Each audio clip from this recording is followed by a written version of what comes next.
Cathy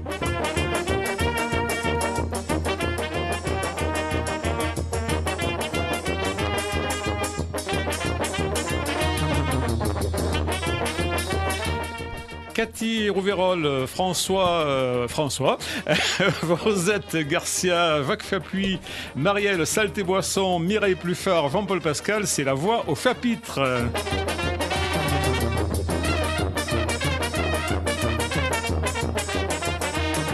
Nous recevons aujourd'hui dans la voix au chapitre Vacfapuis pour les histoires de Papy Vacou, Paris fait Complice Édition. Bonjour Vacfapuis. Bonjour. Marielle Salté-Boisson qui est là aujourd'hui non pas en tant qu'auteur, mais plutôt en tant qu'éditrice. Voilà, c'est-à-dire je remplace, je suis la voix de l'éditeur aujourd'hui qui est pas là. Voilà. La voix de l'éditeur dans la voix au chapitre. Et Mireille Pluffard pour son dernier roman aux Presses de la Cité, Le Miroir d'Amélie, dans lequel nous retrouvons des personnages des Saintes Buissonnières. Bonjour Mireille Pluffard. Bonjour. Livre pour enfants avec Vacfapuis qui vient de faire paraître chez Complice Édition les histoires de Papy Vacou. Alors nous allons en parler dans quelques instants, mais je voudrais revenir un tout petit peu sur votre précédent roman qui est dans un genre totalement différent, Les Deux Amours de Vanno Graziani, l'histoire très émouvante d'un fils d'émigré italien mineur à Alès et qui va atteindre les sommets mondiaux de la boxe. Alors nous en avions un peu parlé assez rapidement lors de votre dernier passage dans cette émission, et du coup j'étais un peu resté sur ma soif de questions. Alors donc j'ai 2 ou 3 questions à vous poser là-dessus, puis après nous parlerons, je vous promets, des histoires de Papy Vacou. Comment vous est venue l'idée de raconter cette histoire de Vanno Graziani? Comment déjà mon père était mineur, donc et puis comme je vous avais dit la dernière fois, moi j'allais au Kama. Le Kama c'était créé par les Oulières. Bon, on pouvait aller à la boxe, on pouvait aller au foot, on pouvait aller à la musique, on pouvait aller au modélisme, on pouvait faire des tas de trucs. Et donc moi, comme j'allais à la musique, avant les répétitions, tout ça, j'avais des collègues qui boxaient, et souvent je montais à la salle de boxe pour voir un peu comment ça se passait. Et en même temps, on s'amusait aussi, quoi. Voilà, donc c'est presque une histoire d'enfance, en fait, oui, que tout à vous avez fait. voulu raconter. Donc c'est venu de là. Puis à cette époque-là, il ne faut pas oublier quand même qu'il y avait Aldasari Piccone, il a été championne de France, et René Roch. Oui, voilà, qui ont été deux grandes figures voilà, de la boxe. Alésien, oui. Donc tout ça, vous savez, quand ça tirait vers le haut, comme on dit. Donc c'est comme le foot maintenant, tout le monde ressemblait à des Zidane ou à des Platini ou autre. Bon, mais là c'était pareil, tout le monde voulait être un René Roch ou un Piccone. Alors vous avez voulu quand même aussi faire revivre un Alès disparu, là, celui du monde des mineurs dans les années 50. Donc c'est un monde que vous connaissez bien apparemment, dans lequel vous avez été totalement immergé à l'époque. Est-ce que ça ne fait pas un peu mal au cœur quand on voit des quartiers comme le quartier de Rochebelle aujourd'hui, qui est devenu un peu un désert, alors qu'à l'époque il y avait vraiment une vie foisonnante dans ce quartier. Mais disons qu'avant, justement, avec pas grand-chose, on faisait beaucoup. Oui. Et maintenant, avec beaucoup, on ne fait rien. C'est une bonne formule, je pense. Alors, cette histoire de Vanno Graziani, c'est une belle histoire d'amitié et d'amour. Là, et je pense en particulier au personnage de M. Berthaud, l'entraîneur, là, qui est un homme pétri de simplicité, qui, sous des aspects un peu bourrus, révèle des trésors de chaleur et d'empathie. Est-ce que vous avez eu un modèle pour ce personnage, ou est-ce qu'il est... Oui, un modèle. Moi, quand j'écrivais mon histoire... je l'aurais vu en film, ça, vous voyez, et je voyais toujours, d'ailleurs, quand je l'écrivais, j'entendais même la voix, c'était Belmondo pour moi. Oui. Ah oui. Quand j'écrivais sur Berthaud, c'était Belmondo. Je l'entendais, j'entendais la voix et tout, c'est drôle, mais c'est comme ça. Est-ce que vous avez eu des retours de gens qui, comme vous, ont vécu cette époque, qui ont lu le livre? Qu'est-ce qu'ils vous ont rapporté? Ils ont trouvé que c'était une vocation fidèle? Oui, mais même d'anciens boxeurs, beaucoup d'anciens boxeurs m'ont dit: mais tu as pratiqué la boxe ou quoi? Alors je vais expliquer un peu mon cas. J'ai dit pratiquer non, mais aux entraînements, oui. Voilà. Ils n'en revenaient pas. En parlant de boxe, ne frappez pas sur la table. Je sens que vous êtes emporté par votre sujet. Alors bon, vous voudrez pas être défiguré quand même d'ici la fin de l'émission. Une histoire comme celle de Vanno pourrait avoir lieu aujourd'hui, alors que l'argent a pourri quand même tous les milieux et le monde sportif en particulier. Ce serait difficile, je pense. Vous savez, les jeunes maintenant, ils n'aiment pas trop prendre des coups. Peut-être en donner parfois. Oui, en donner. Non, je pense pas. Enfin, je pense pas. Voilà. En même temps, Vano Graziani, donc, et là, j'imagine que vous avez eu un modèle aussi, peut-être. Oui, c'était des collègues quoi, de l'époque, du quartier. Là, toute la famille était à la boxe. Je ne sais pas si je peux citer les noms. Oui, bien sûr, pas de problème. C'était la famille Montelon. Voilà, les Montelon, et tous pratiquaient la boxe. D'ailleurs, il y en a un qui avait été champion du Gard. Alors, il y a un petit truc, je dirais au passage, ça c'est mon père qui me le racontait. Il me disait, quand on allait voir les combats, comme ça, il y avait la mère Montelon qui était en bas, là, et elle le criait en patois, « Allez, mon Giano, fais veille, castasta du bollet !» Alors, pour ceux qui ne comprennent pas le patois, c'est « Allez, Giano, fais voir que tu as tété du bollet !» Voilà, c'était vraiment, ça contribue, tout ça contribue à cette ambiance de quartier qui était tout à fait extraordinaire. Marielle, je me suis pas trompé. Au sujet du livre Les deux amours de Giano Graziani, quand il est arrivé, donc quand le tapuscrit est arrivé comme ça brut à la maison d'édition, on l'a lu, etc. Et la première chose qui nous est venue, ça a été c'est sûrement une histoire vraie, tous ces personnages, ils ont dû exister. Donc on a fait chauffer le moteur de recherche et on a commencé à chercher tous ces personnages pour savoir.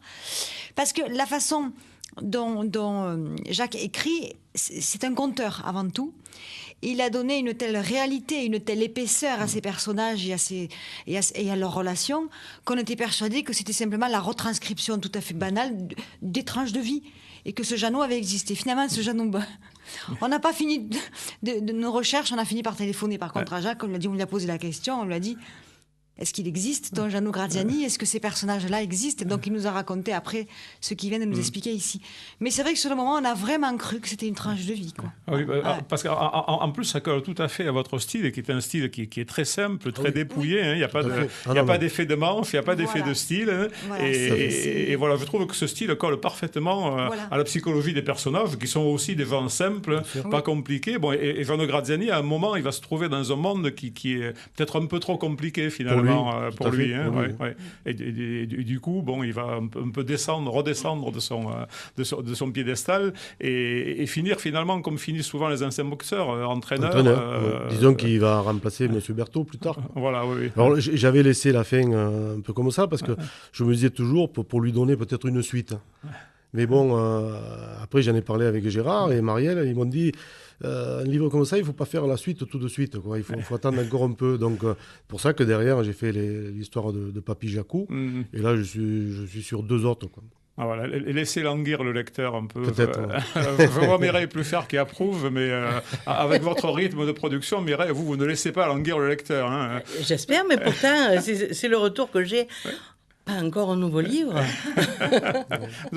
Nous en parlerons tout à l'heure pour savoir ce que vous avez en chantier, parce que je suis bien persuadé que vous aussi, vous avez quelque chose en chantier. Bien sûr. Comme là, maintenant, depuis une dizaine d'années, vous nous avez habitués à 15 ans déjà. Oui. Oui, je me souviens encore de votre premier passage dans cette émission. La Royale. Voilà, c'était à la Royale, dans nos locaux provisoires, après les inondations de 2002, un local qui, lui, était régulièrement inondé par le toit. Vous voyez, la Royale... Ça reste des souvenirs aussi. Vous voyez, la Royale, finalement, c'est pareil, c'est le prolongement de Rochevelle. Tout ça, c'était des quartiers des mines à l'époque. Ah oui, là, Sandras, tout ça, l'abbaye de Sandras. D'ailleurs, pour aller jouer au foot, il fallait aller à l'abbaye de Sandras. Donc, Camin était là-haut. Voilà. Tout ça, c'était un peu pareil, quoi. Et tout le monde s'entendait, tout le monde... Oui, voilà, je crois que ce qui ressortait, effectivement... Mais oui, parce qu'à cette époque-là, comme je dis au départ, dans le livre, disons que la France avait besoin de charbon, donc ils avaient fait venir de la main-d'œuvre étrangère, polonais, espagnols, italiens, immigrés, algériens, kabyles, marocains, tout ça. Tout le monde s'entendait bien. Nous, on allait à l'école, on avait des collègues de toutes les races, tout le monde s'entendait. Je veux dire, il y avait... On ne s'en apercevait pas qu'il était un tel ou un tel. Oui, parce que les gens étaient d'abord mineurs, d'abord habitants de leur quartier. On ne parlait pas d'immigration ni de rien du tout. L'esprit village, les quartiers, c'était l'esprit village. Voilà, tout à fait. Un esprit village où tout le monde se connaît, où on se rend des services, les enfants s'élèvent ensemble. Avec une véritable fraternité qu'il serait bon de retrouver aujourd'hui.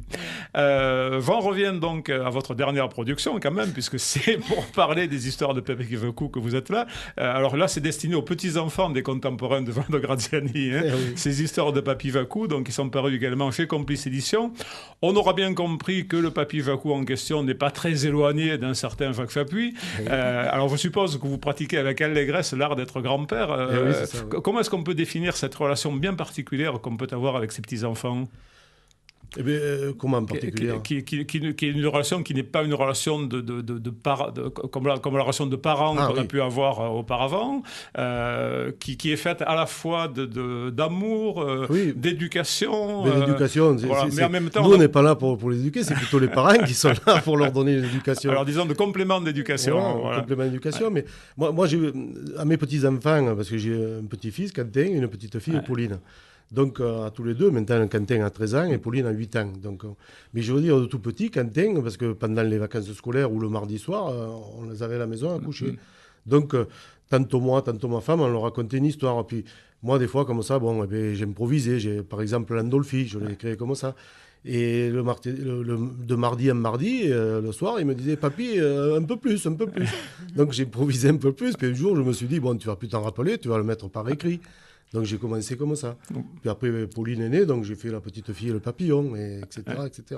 Voilà, donc vous les avez expérimentés in situ. Hein, ça n'est pas du tout seulement une création cérébrale. Il y a aussi, vous avez eu aussi des réactions, des retours de leur part. Hein. Ah oui, bien sûr. Et je les ai encore. Hein. Maintenant, quand Quentin Lali, il a 13 ans, comme je vous dis, bon, il rigole. Oui, mais ça en même temps... Mais ça l'a marqué. Je veux dire, l'Andolphi l'a marqué. Quoi. Je suis persuadé que toute sa vie, il se rappellera de l'histoire de l'Andolphi. Oui.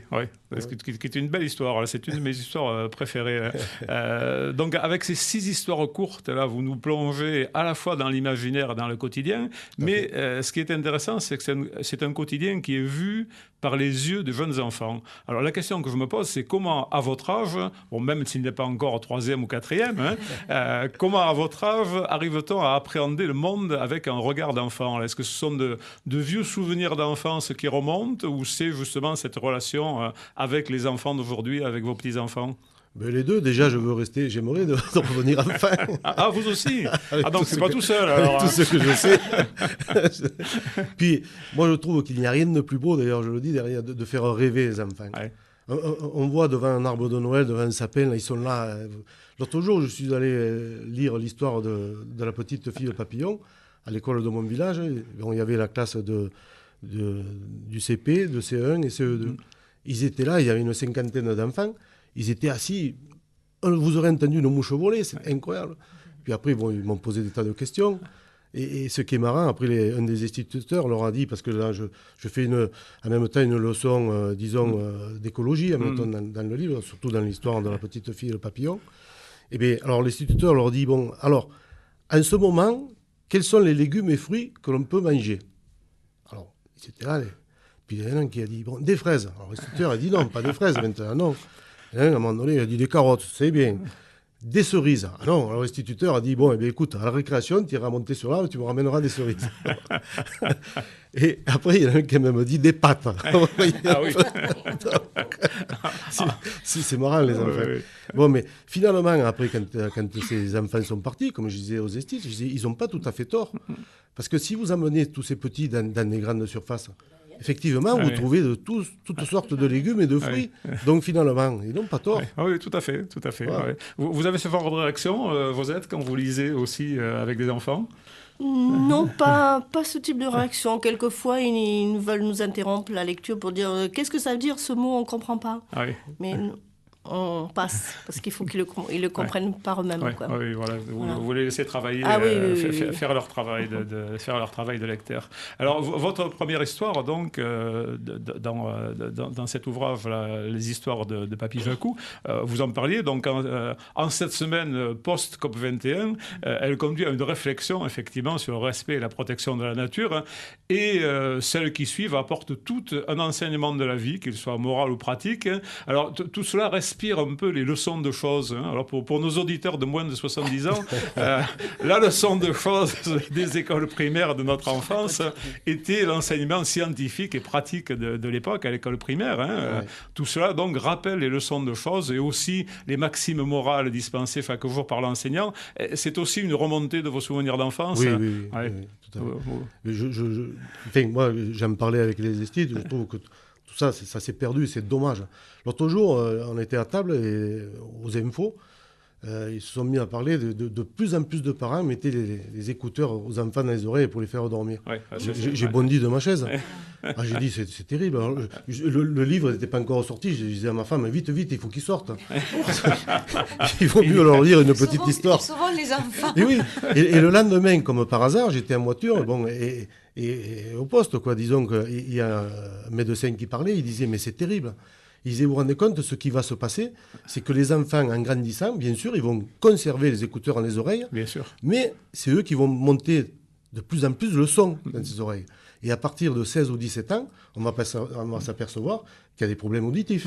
Voilà. Ouais. Mais au départ, après, on dira qui la faute.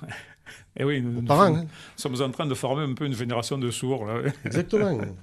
Alors, j'ai beaucoup aimé aussi les illustrations à la fois modernes et un peu surannées de Jean-Paul Nguyen. Comment est-ce que vous avez travaillé? Peut-être nous le présenter et peut-être nous expliquer comment vous avez... Marielle le présentera beaucoup mieux que moi. Marielle, rapprochez-vous du micro, Marielle. C'était un ami de mon fils qui est graphiste et qui dessinait souvent, et quand il venait à la maison, il dessinait souvent dans un style plus manga, on va dire. Et puis il s'est trouvé, c'était une période où Jacques cherchait justement un illustrateur. Et puis je dis, tiens, Jean-Paul, je te donne les coordonnées de Jacques, je vous échange les coordonnées, débrouillez-vous, mais peut-être vous pouvez travailler ensemble. Et c'est ce qui s'est passé. Donc on a expliqué justement à Jean-Paul le style de dessin qu'il fallait appliquer pour ce genre d'histoire, évidemment. Il a fait quelques propositions à Jean-Paul, à Jacques, et puis c'est parti comme ça. Voilà. Sinon, c'est pas son métier professionnellement, il a fait ça comme ça. Voilà. Il devrait. Hein. Voilà. Il dessine très très bien, il dessine beaucoup, c'est quand même sa vocation de base. Mais c'est vrai que voilà, c'est une rencontre, en fait. Une rencontre entre un illustrateur non professionnel et voilà. Alors, moi, j'ai voulu, comme je lui expliquais à Jean-Paul, je voulais une illustration qui se démarque de toutes les autres. Ouais. Ah oui, là c'est effectivement le cas. Enfin, vous direz ce que vous en pensez. C'est un style un peu japonais. On y retrouve un peu les grands yeux. Voilà, les grands yeux des mangas. Les grands yeux des mangas, le nez un peu escamoté. Donc, pour les amateurs de dessins animés, on y retrouve un peu le style Candy, Maya, tous ces dessins-là. Voilà. Mais un peu très comme nous quand on était jeunes, quoi, vous voyez. Oui, tout à fait. Je pense qu'il a réussi une belle synthèse entre un dessin moderne. Il y a un travail sur les couleurs qui est magnifique parce que chaque image est très très accrocheuse, elle est très très belle, sans être criarde. Il y a un gros travail là-dessus. Donc à ce moment-là, il n'est plus dans la région, puisqu'il est sur Limoges là.